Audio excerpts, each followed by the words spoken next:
The Art of Sculpting Your Business podcast is broadcasting from The Hive. The Hive is a small business resource center designed to support an innovative and entrepreneurial ecosystem in Virginia Beach. The Hive offers mentorship, networking, and a variety of fundamental resources to those who need them. The Hive, where businesses thrive. Hello, and welcome to episode 5 of The Art of Sculpting Your Business, a 6-part series dedicated to highlighting resources, tools, and tips designed to drive innovation and growth. We are your hosts, Lavera Tolentino And Sheila Johnson. And our guest today is our very own co-host, Miss Sheila Johnson. And Ms. Johnson holds a Bachelor of Science degree in Marketing and Management from Virginia State University. She also has an MBA from Strayer University, and she holds a certificate in Measuring and Improving Business Performance from Cornell University, a master's certificate in Applied Project Management from Villanova University, and a certificate in Leadership from Cornell University. So, Ms. Johnson, welcome. As our co-host, it's exciting to have you here to actually talk about some marketing strategies to our listeners. And so in today's episode, Sheila's going to talk about some of the best practices. She's going to share those with us. She's going to tell us how to market yourself, your business, and your brand, how to be contract ready. She'll also talk about capability statements and discuss why they're so important. And she'll also talk about the importance of defining your niche and why it's so valuable. And then what we'll do to close it out, we'll also share some networking and outreach tools and techniques. So Sheila, tell us a little bit about yourself. Well, Lavera, I think you probably know a lot about me, but for the listeners, I will share that my experience includes management and advancement roles with companies such as Land O'Lakes, Kraft Foods, Standard Register, and Verizon, to name a few. Due to the diverse nature of these employers, I have developed a long list of skills that can be leveraged to help any organization fulfill its clients' needs more effectively. Among my main attributes that can be leveraged to drive the company's mission are agility and a rapid adaptation to new systems. I've also delivered strong breakthrough results for a $12 million market, led the adaptation of new technologies for a leading health system, designed and implemented business plans to position the team for maximum revenue retention, led peak projects to include GMA, GMA3, Essence, and Holiday. Additionally, I built strategic partnerships that increase program expansion by 50%, performed market analyses to uncover opportunities, and I worked closely with leadership, acted as a liaison to IT, and also collaborated with Verizon Lean Six Sigma team to drive innovation. Awesome. And I know you said results and partnerships and being strategic. And those are wonderful words that I love to hear when we talk about marketing strategies. So I'm going to ask you a few questions. I know you're no stranger to this as we've sat here through these different episodes.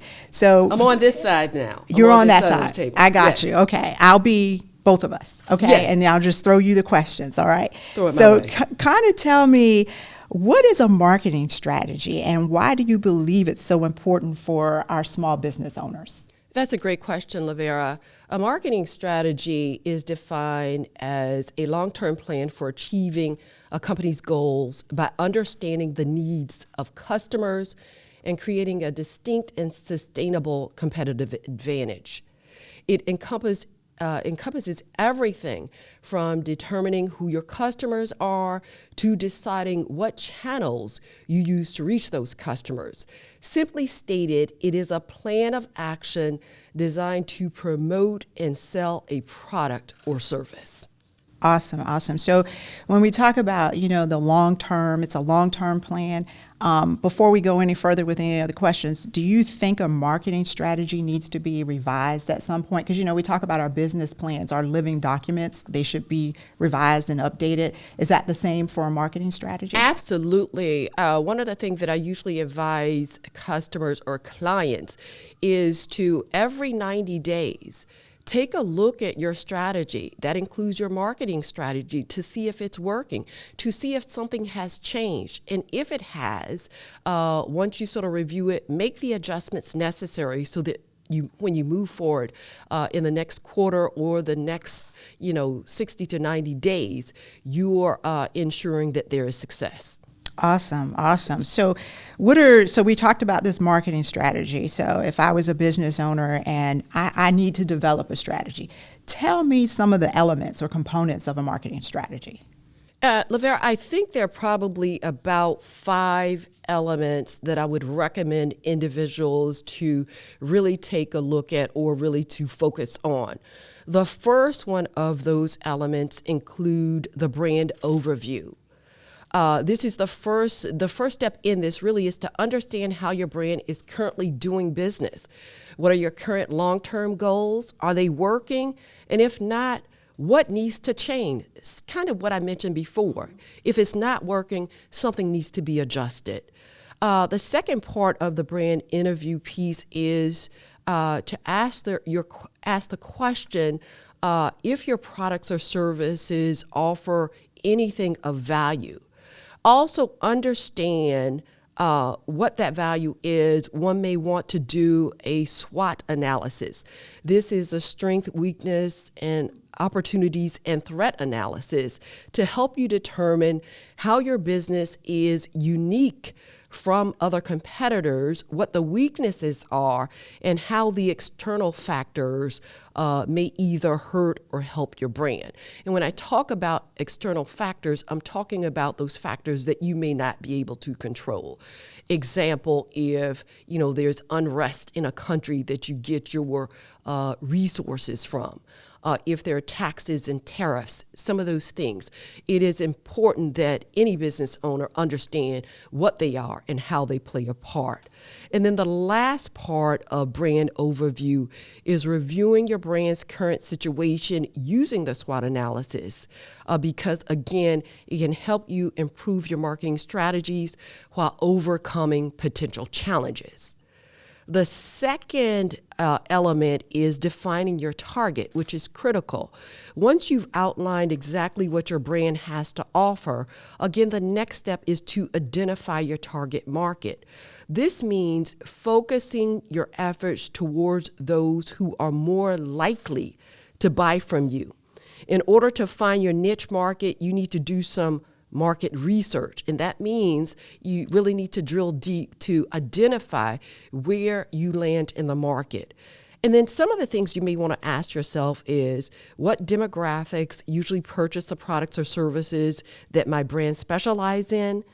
What are the motivations of this group of customers? What will this target market benefit from will this target market benefit from my products or services? Will they be able to afford those products or services? Again, these questions will help you better understand who you should be focusing your marketing dollars towards. Okay. All right. And so we got brand overview. We got some defining your target. And within that, we do a SWOT analysis and also some market research. And then what about, that competitive analysis? I know that's got to be a piece of it. Absolutely, Lavera, you hit the nail on the head. The better you understand your competitors, the more likely you are to outperform them.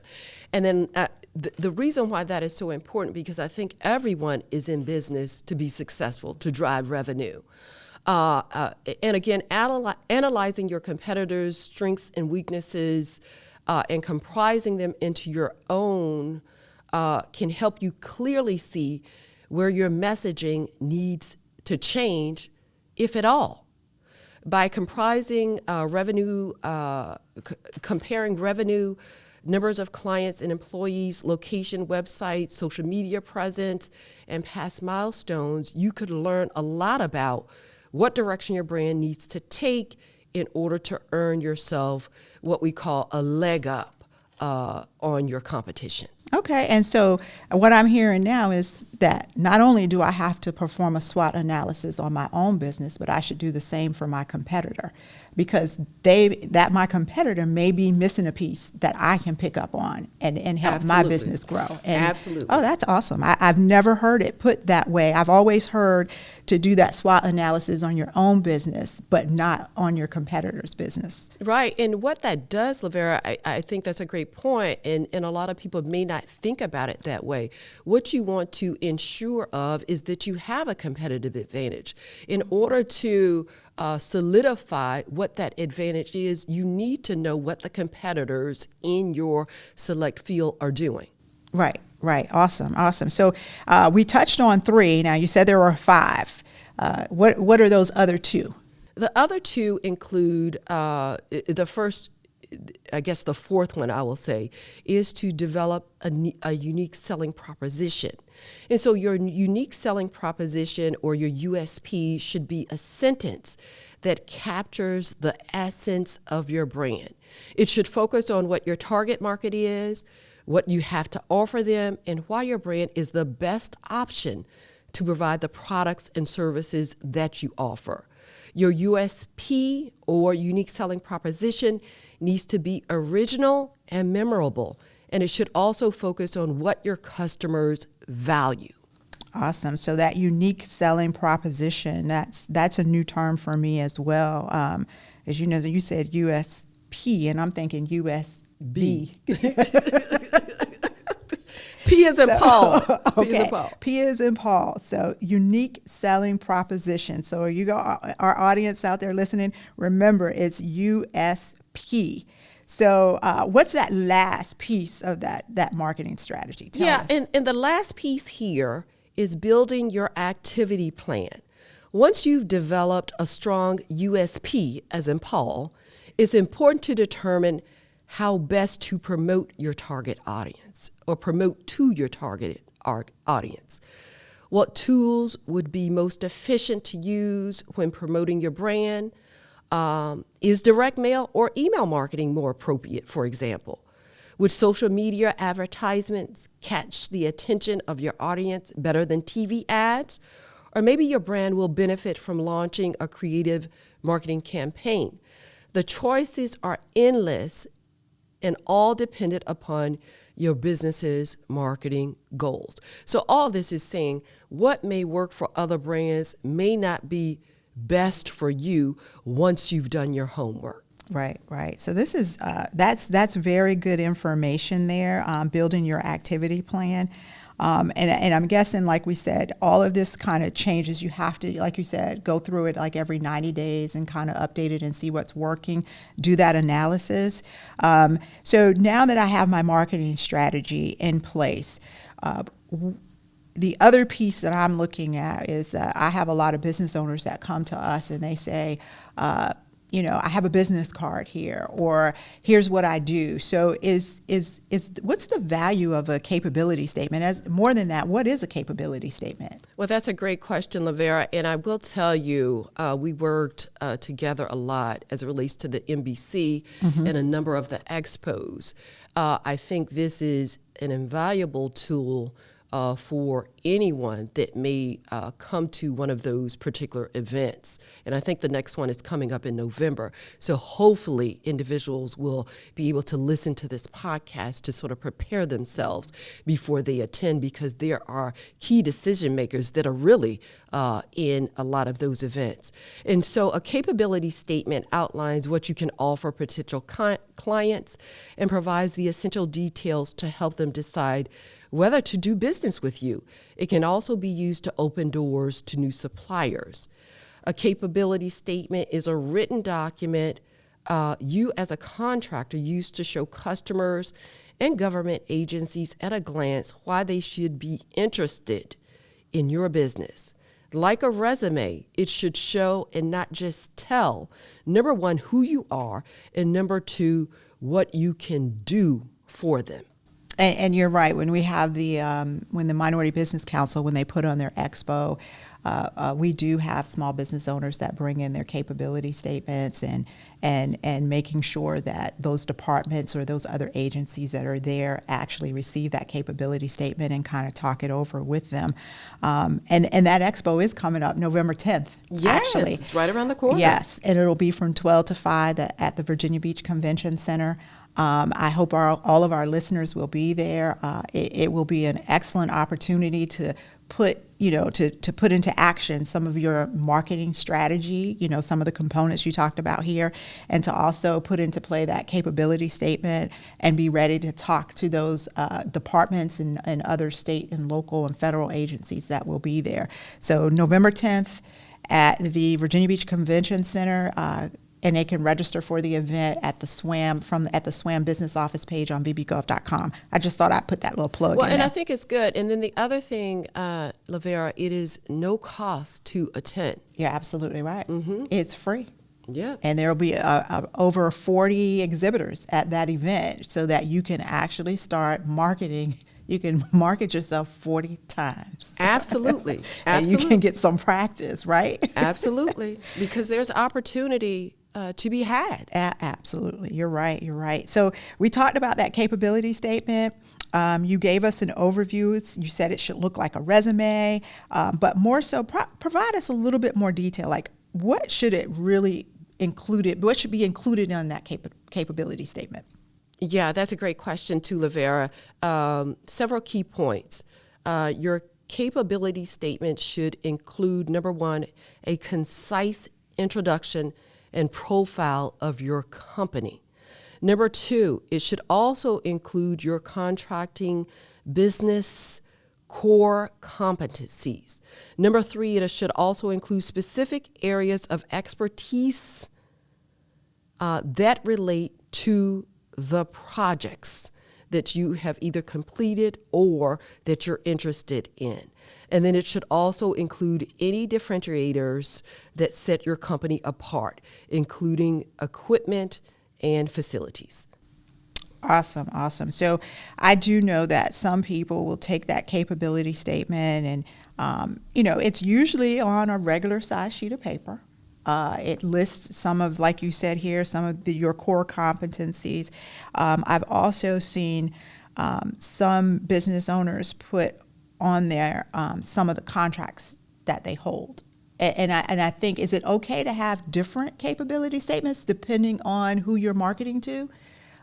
You think that's a good idea to do? Like, maybe one or two different versions of it? Absolutely. And I think what you said, versions, right? Mm-hmm. Multiple versions, because what it says is, depending on if you've done your research, you're going to a particular event, you should already know who's going to be there.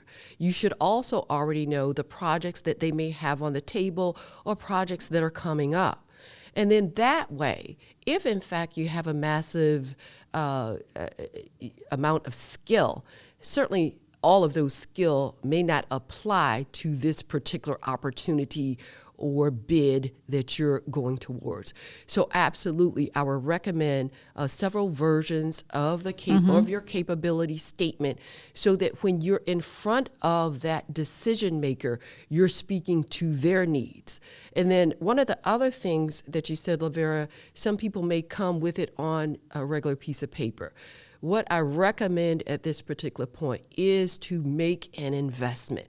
Okay. Identify someone that is an expert at taking your documentation and creating it in a way that it makes an impact. Now, if you can do it yourself, great. I think there are multiple tools that are out there like Canva and others that will allow you to do it. But I will say the key is you only have one time to make a first impression. Mm-hmm. If you're going to be in front of a decision maker or someone that may share your information with a decision maker, you want to make sure that you put your best foot forward. And that capability statement stands out. Absolutely. And that it's easy for someone, there are going to be quite a few purchasing professionals at the expo, so it's easy for them to see it, identify with it, and look at it, and know that you've put some work into this, basically. Right. And when we talk about stand out, I want to be clear. We're moving in professional environments. Okay. And so we want to make sure that it is professionally done and it speaks to you as an owner that you take your business seriously. Gotcha.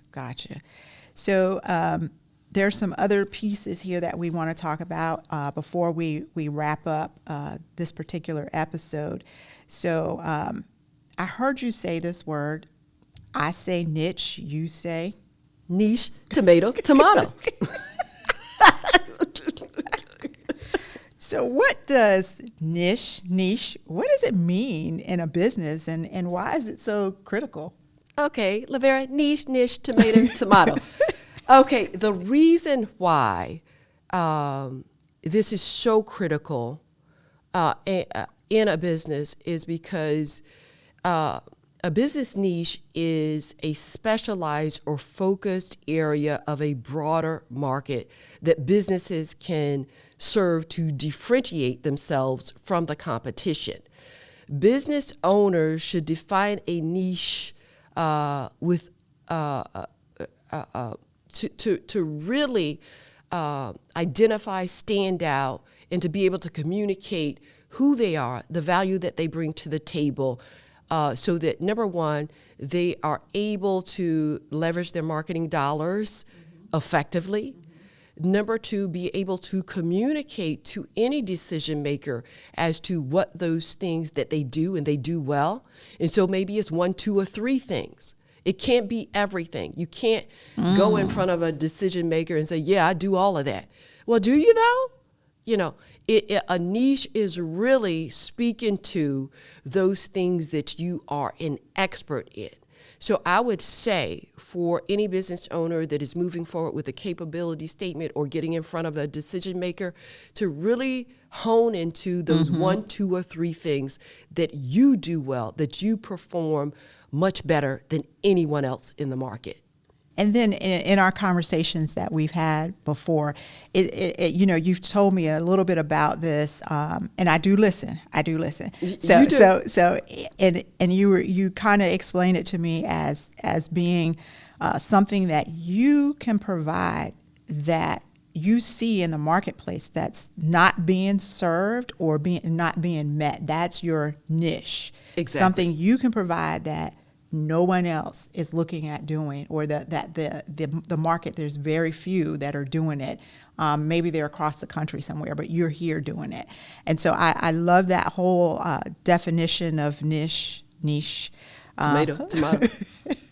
It's a wonderful concept, and I think it would help businesses if they identify that actual niche that they can provide in the industry that they're in. So absolutely. And Lavera, I just want to piggyback off of that, because the niche, tomato, as well could be, I'm doing something similar to someone else in the market, but I do it better because of the way that I executed or whatever it is, right? So you can be doing something similar, but it could be, like I said, the way that you deliver the service or the way that your product serves the customer. Okay.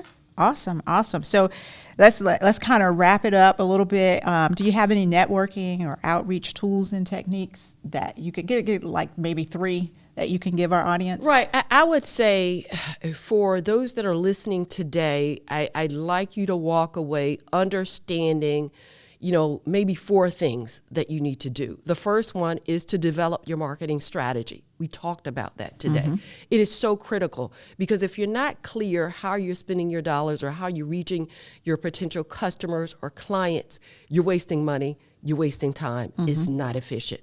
The second one is to create your capability statement, so that when you're in front of the decision makers, anyone can clearly understand what you do, how you do it, what your successes have been. And the third piece here is define your niche, tomato, right?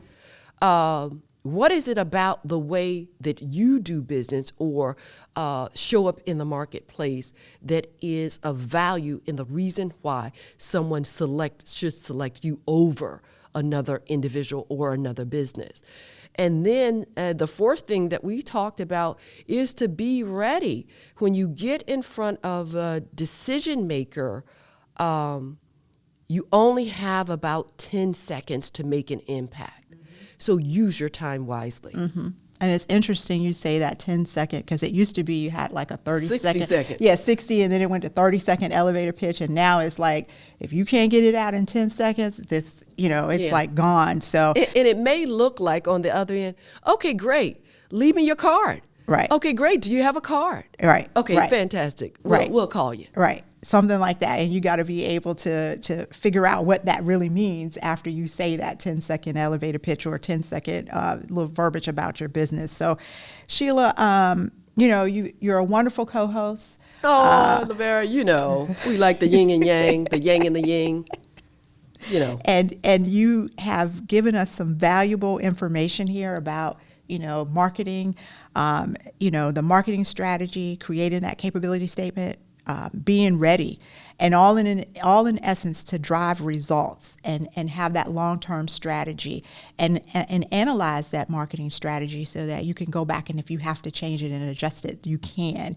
So thank you so much for being our guest today and being the co-host that you are. To our audience out there, if you have any questions regarding this week's The Art of Sculpting Your Business episode, send it to artofbiz@vbgov.com.